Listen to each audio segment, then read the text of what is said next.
த்ரிஷா வந்து செம்ம சந்தோஷத்துல இருக்காங்களாம். அப்படியே ரெக்க கட்டி பறக்குற மாதிரி இருக்கு. பர்த்டே பார்ட்டி கொண்டாடுறாங்க. சச்சா அதுக்கு இல்லப்பா. அவங்க கொண்டாடவே இல்ல, சந்தோஷமாவே இல்லையா?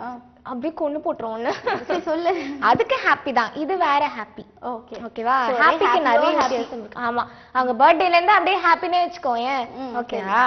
என்ன எதுக்கு ஹாப்பி அப்படின்னா உனக்கு தெளிவா சொல்றேன், அப்பதான் நீ புரிஞ்சுப்ப. ஓகேயா? சீக்கிரம் சொல்லு. சரி சரி சொல்லிடுறேன்.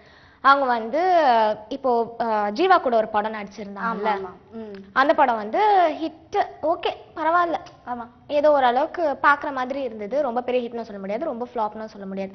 அதுக்கப்புறம் வந்து பூலோகம் அப்படின்ற படத்துல அவங்க நடிச்சிட்டு இருந்தாங்க ஜெயம் ரவி கூட. அந்த படம் 2 வருஷமா ஷூட் நடந்துட்டு இருந்துச்சு. இப்போ வந்து ரிலீஸ் ஆக போகுது அந்த படம். ஷூட்லாம் முடிஞ்சு ரிலீஸ் ஆக போகுது. தொடையில டாட்டூலாம் கொடுத்திருக்காங்க. அதேதான். சோ அந்த படம் வந்து ரிலீஸ் ஆக போகுது. அதுக்கப்புறம் ஒரு கேப் ஆயிடுச்சு, அவங்களுக்கு எந்த படமும் வரல அப்படின்னு. அதுக்கப்புறம் பார்த்தாக்கா சிம்பு கூட திருப்பியும் ஆக்ட் பண்றாங்களா. யாரோட டைரக்ஷன் தெரியுமா? ஆமா சொல்லிட்டல, யாரோட டைரக்ஷன்? செல்வராகவன் சாரோட டைரக்ஷன்ல நடிக்கிறாங்க. நான் ஒரு சூப்பரான ஒரு கமர்ஷியல் ஃபிலிம் எடுப்பேன் சிம்பு வச்சு. ஆமா, அதுல சிம்பு த்ரிஷா வந்து ஏற்கனவே நடிச்சிருந்தாங்க. என்ன படம்? வினை தாண்டி வருவாயா. அலைக்கு அப்புறம் வந்து வினை தாண்டி வருவாயா.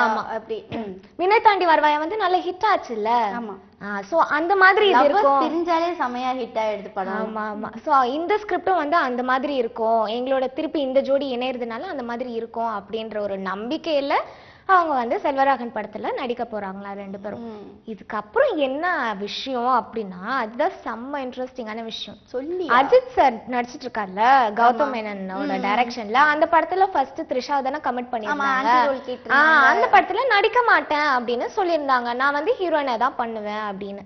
ஆனா இப்ப திருப்பியும் வந்து த்ரிஷா கிட்ட கேட்டிருக்காங்களாம், இந்த படத்துல நடிக்கிறீங்களா அப்படின்னு சொல்லிட்டு. ஆனா அவங்க ஒத்துக்கிட்டு இருக்காங்க அப்படின்னு ஒரு டாக் இருக்காங்க. ஆமா, அவங்களுக்கே சரியா தெரியல ஒத்துக்கலாமா வேணாமா. ஏன்னா அஜித் சாரோ டுயல் ரோல் பண்றாரு, கௌதம் மேனன் டைரக்ஷன், இது கண்டிப்பா ஒரு பெரிய படமா தான் அமையும்.